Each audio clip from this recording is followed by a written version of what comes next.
फिर से एक बार पूछ रहा हूं, जो कुछ हमारे बीच में हो रहा है, क्या उसके बारे में तुमने भावना को बता दिया है? नहीं, मेरा विश्वास कीजिए। नहीं।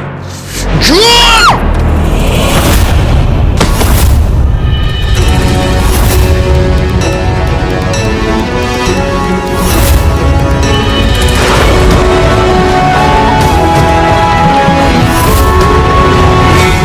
खबरदार जो मेरी भाभी के ऊपर हाथ उठाए तो, वरना इसी झाड़ू से मार मार के आपके दोनों हाथ तोड़ दूंगी। आप जानते हैं भाई साहब, ये झाड़ू ना बड़ी कमाल की चीज है। इस झाड़ू से हम औरतें ना घर की सफाई के साथ साथ आप जैसे दरिंदे लोगों की गंदी नीयत की भी सफाई कर देती है। अगर भाभी को फिर से मारा ना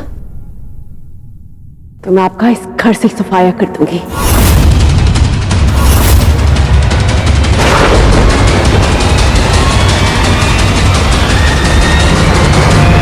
तेरी इतनी मजाल कि तू मुझ पर झाड़ू चलाएगी? मैंने तुझे कितनी बार समझाया है कि हम दोनों पति पत्नी के आपस का मामला है। ये आपके आपस का मामला नहीं है भाई साहब, ये हर औरत की इज्जत का मामला है, हर औरत के स्वाभिमान का मामला है। भावना, तुम जाओ यहाँ से। भाभी प्लीज, आप कुछ मत बोलिए।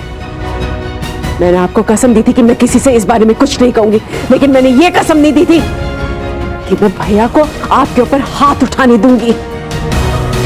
तेरी इतनी मजाल, रुक। उठाइए हाथ, मारिए। रुक क्यों गए?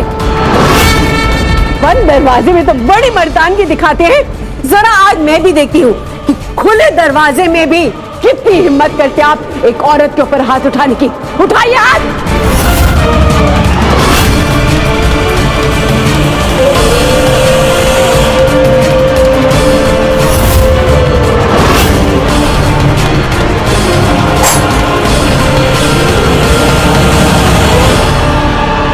पछताओगी तुम, बहुत पछताओगी।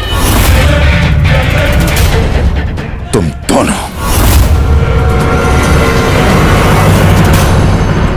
भावना, यहाँ तुम क्यों आए? देखो वो कैसे नाराज होके गए, अब क्या होगा? आप चिंता मत कीजिए, मैं आपके साथ हूँ।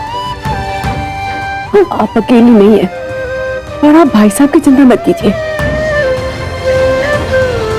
उन्हें तो मैं देख लूंगी।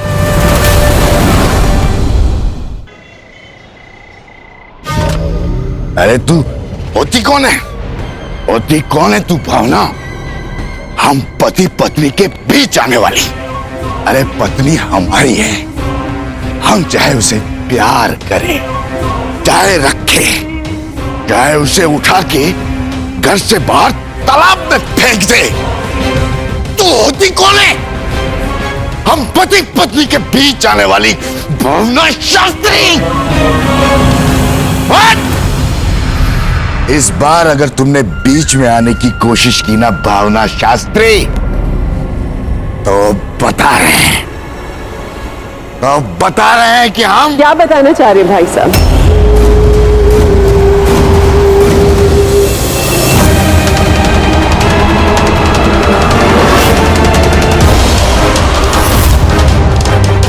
बताइए, मैं आपके सामने खड़ी हूं। मैं हमेशा सोचा करती थी कि आप में इतनी बदतमीजी, बेहयापन और बेशर्मी कहां से आती है।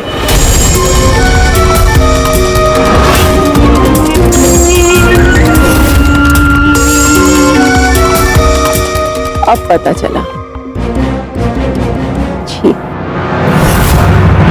शर्म आती है भाई साहब ये सोचकर कि बाबूजी जैसे संस्कारी इंसान के अपने घर में उनके खुद के पुत्र इतने कुपुत्र निकलेंगे। तुम सिर्फ बड़ी बड़ी बातें कर सकती हो भावना। असल बात तो ये है कि जब से तुम विधवा हुई हो ना, तब से तुम बदतमीज, आवारा और बेशर्म हो गई हो। बेशर्म तो आप हैं भाई साहब। विद्या भाभी की तो छोड़िए, आपने बाबूजी के बारे में भी नहीं सोचा। मतलब आपने एक भी बार नहीं सोचा कि बाबूजी अगर आपके हाथ में ये शराब की बोतल देखेंगे तो उनके दिल पर क्या बीतेगी। और अपनी बेटी के बारे में भी नहीं सोचा, क्या असर होगा उस पर आपकी हरकतों का। चुप! मेरा जो मन करेगा मैं वो करूंगा, और तुम हमारे बीच में नहीं आओगी। आऊंगी, एक बार नहीं 1000 बार आऊंगी। मैं आपको अपनी विद्या भाभी के अरमानों का गला घोटते हुए नहीं देख सकती। शुक्र मनाओ कि अभी सिर्फ उसके अरमानों का गला घोटा है। अगर वो नहीं सुधरी ना तो उसका गला भी घोटूंगा और तेरा गला भी।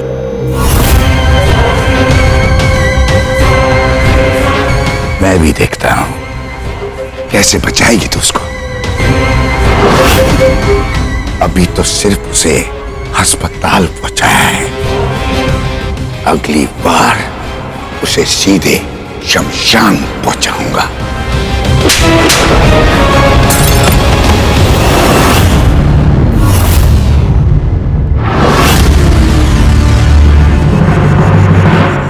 भावना, तेरी इतनी हिम्मत! रुक तो।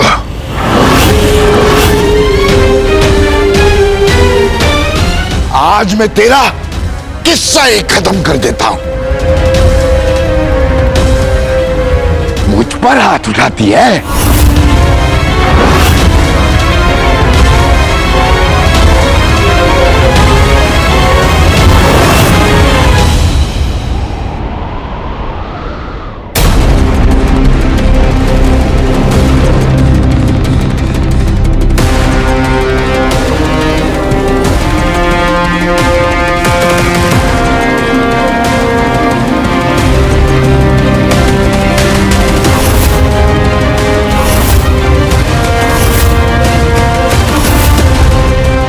राघव जी आप क्या करें? राघव जी मैं कहती हूँ आप गला छोड़िए, मर जाएंगे भाई साहब। आप क्या करें? इसकी हिम्मत कैसे हुई भावना जी आप पर हाथ उठाने की? राघव जी छोड़िए। आजकल बड़े मर्द बन गए हो अमित शास्त्री। चलो देखते हैं तुम्हारी मर्दानगी आज। जो हैवानियत तुमने दूसरों पर दिखाई है, आज वही हैवानियत तुम पर दिखाने की जरूरत है।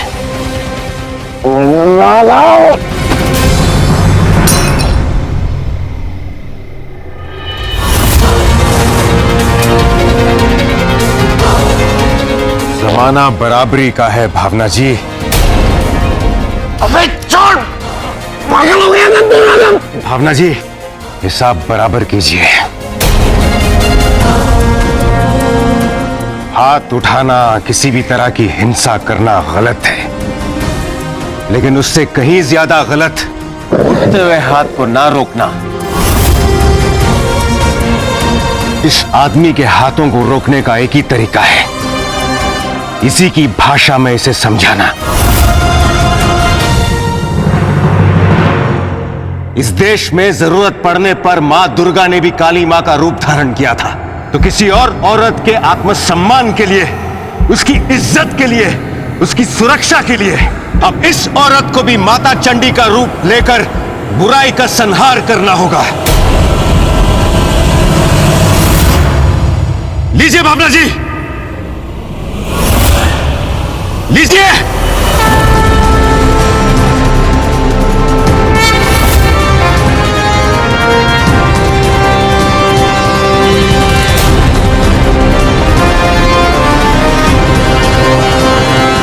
मारिए भावना जी।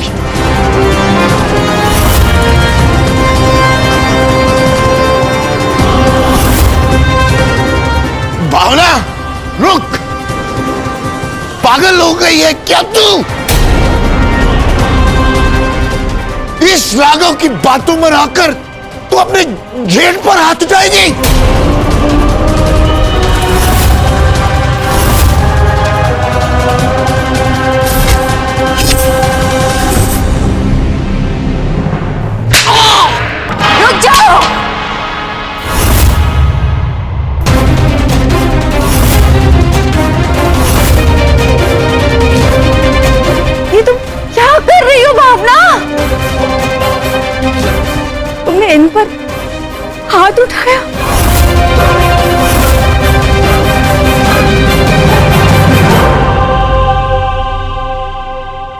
आदमी ने आपको पीटा है,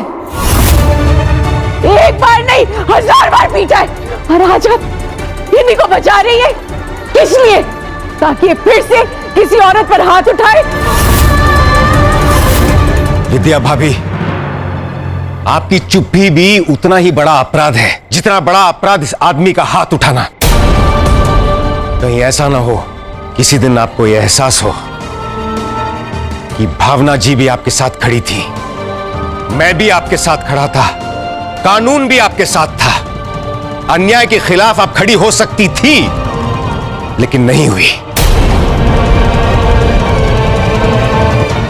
शायद उस दिन आप अपने आप को कभी माफ नहीं कर पाएंगे।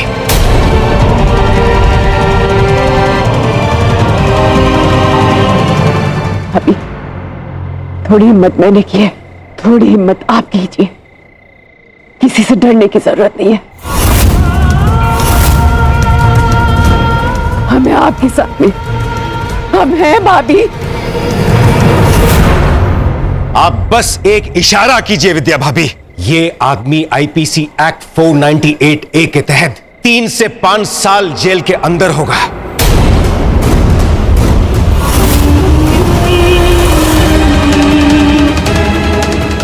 आप घबराइए मत।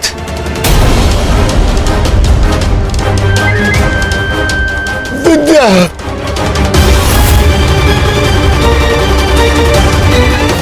विद्या मेरी जान, तू तो जानती है ना मेरी जान, मैं तुझसे कितना प्यार करता हूं।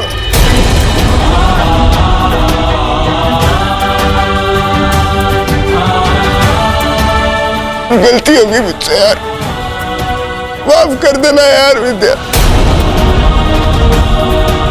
तुझे तो पता है कि तुझ पर हाथ उठाने के बाद मैंने अपने आप को कितना खोसा है यार। अचानक कितना बड़ा एहसास हो गया। अमित शास्त्री, कैसे?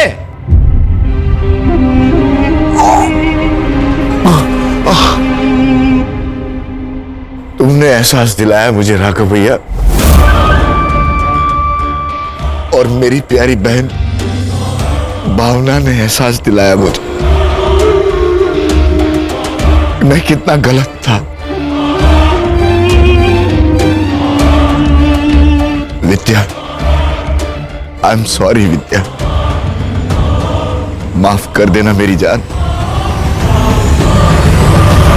विद्या भाभी, ये पैटर्न है, ये पैटर्न वायलेंट टॉक्सिक रिलेशनशिप का है। लिख के ले लीजिए, ये आदमी कभी नहीं सुधरेगा। भाभी, राघव जी ठीक कह रहे हैं। आपको अमित भाई साहब की बातों में आने की जरूरत नहीं है।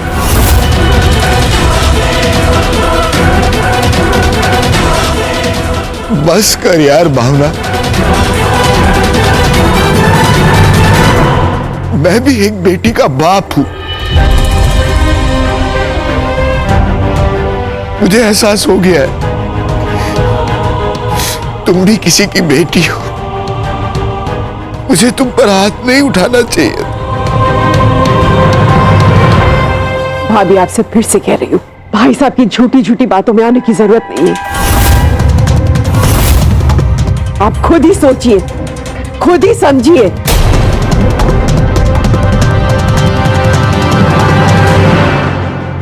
तुम्हें विश्वास नहीं है मुझ पर विद्या?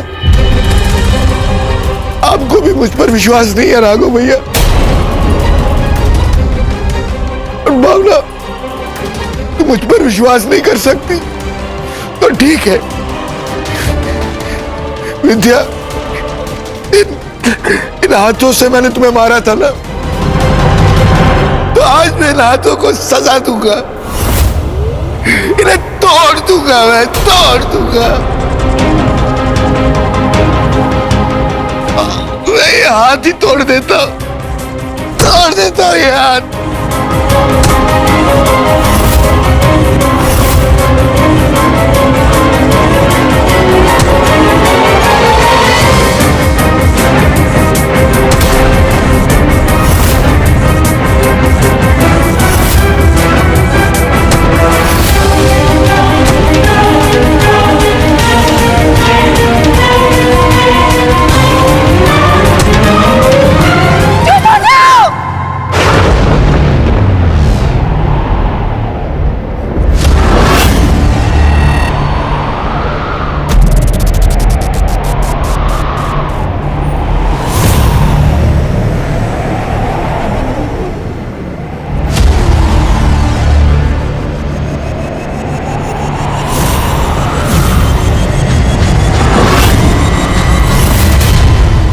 मैं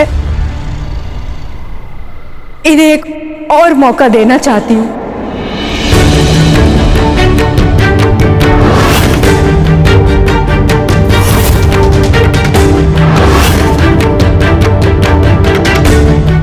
भाभी भावना, कम से कम तुम तो मेरी तकलीफ को समझो।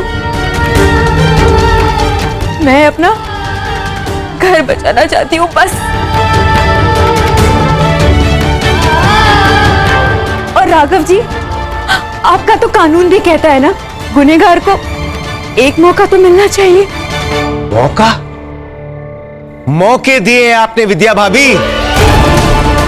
अस्पताल जाने से पहले, अस्पताल से आने के बाद भी कितने मौके दिए आपने इस आदमी को? तो फिर एक मौका और सही।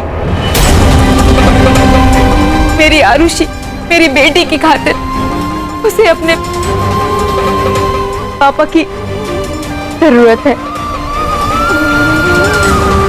देखो भावना, मैं जानती हूँ कि तुम्हें मेरी बहुत फिक्र है। तुम मेरा बहुत ध्यान रखती हो। अगर तुम मेरे साथ हो ना भावना, तो इस फैसले को मान जाओ प्लीज।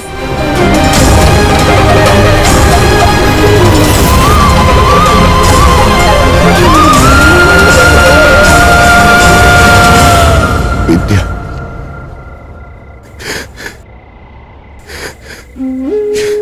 थैंक यू मेरी जान। मैं अब कभी तुम्हारी आंख में आंसू नहीं आने दूंगा, कभी भी नहीं। I really love you. चलिए घर चलते हैं। चलो।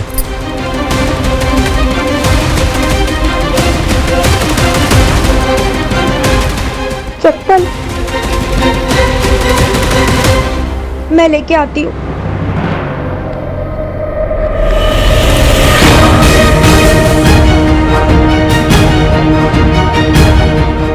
आज तो आप बच गए भाई साहब, क्योंकि विद्या भाभी आपके और मेरे बीच में ढाल बनकर खड़ी हो गई। लेकिन जिस दिन ये ढाल टूटेगी ना, आपको मुझसे कोई नहीं बचा पाएगा भाई साहब।